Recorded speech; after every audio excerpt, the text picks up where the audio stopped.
Welcome to Grandpa's Corner, Grandpa's Great Adventure. We hiked up to Lower Gaylor Lake in Yosemite. Lower Gaylor Lake is one of three lakes. There's two ways into that area, one being near the east entrance to Yosemite, and that's the most popular trail. That hike has a steep climb and then first drops down into Gaylor Valley. From there you can hike to the lakes. But the trail we took starts below Gaylor. It's about a 2.3-mile hike. There are only a couple of small spots to park off the road near the trailhead. There's an old trail marker near the road with the Yosemite sign below it. I searched Google Maps and did a ground view to be familiar to where that spot is, being you could easily drive past it if you're not paying attention.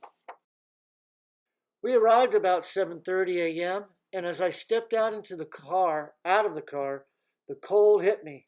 It was 34 degrees overnight and had not warmed up much yet. It was time to layer up on the clothes to keep warm, and then I threw on the backpack with a fishing rod attached, and we were off.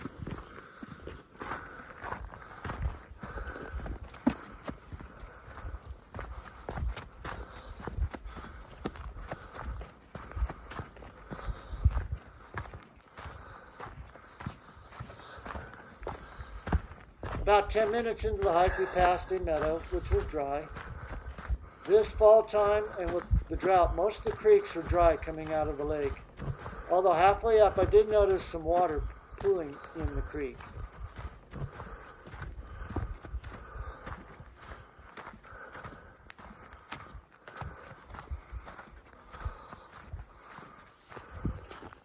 I could feel the high altitude, so I paced myself and didn't push myself too hard. Most of the hike was a gradual climb, but there was a section lasting about 15 minutes where the climb was a bit steep. As we broke out of the trees, I could tell we were getting near the lake as the landscape began to level out. There were a couple of fires south of us in Sequoia National Forest, so the air was a bit hazy from the smoke. It wasn't too bad for breathing, but it just made the conditions for photography not the greatest.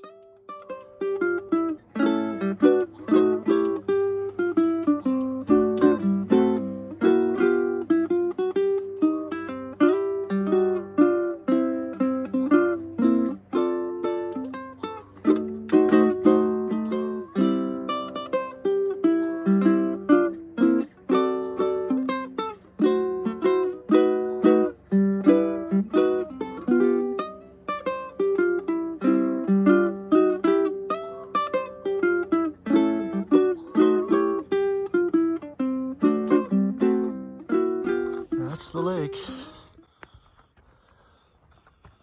Yeah, I was asking Brian, when's the last time he was in here, because, we're going through a very serious drought. Yeah.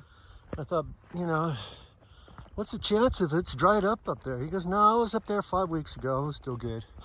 So it must have a good underground spring or something that keeps these supplied. Plus, there's probably still some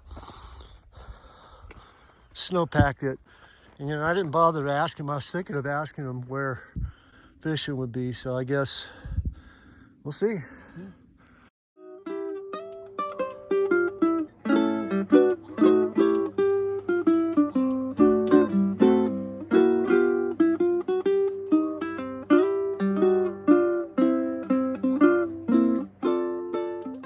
As we arrived at the lake, my friend Bob went to the left side of the lake to the rocks, and I went to the right. I could see many fish rising on the surface. I used a small spinner, which got about 7-8 hits, but could not get a hookup. So I changed to a clear bobber with a small black fly on the end. I caught a couple of brookies and was amazed at their beautiful color.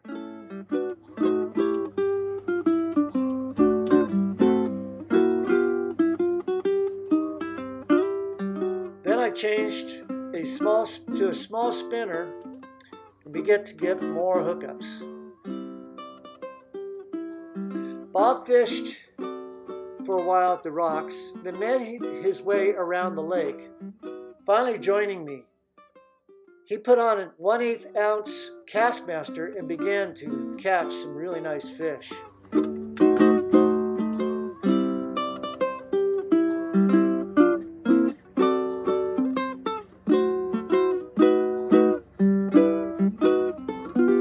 So I switched to a Castmaster and we took turns on catching very colorful fish.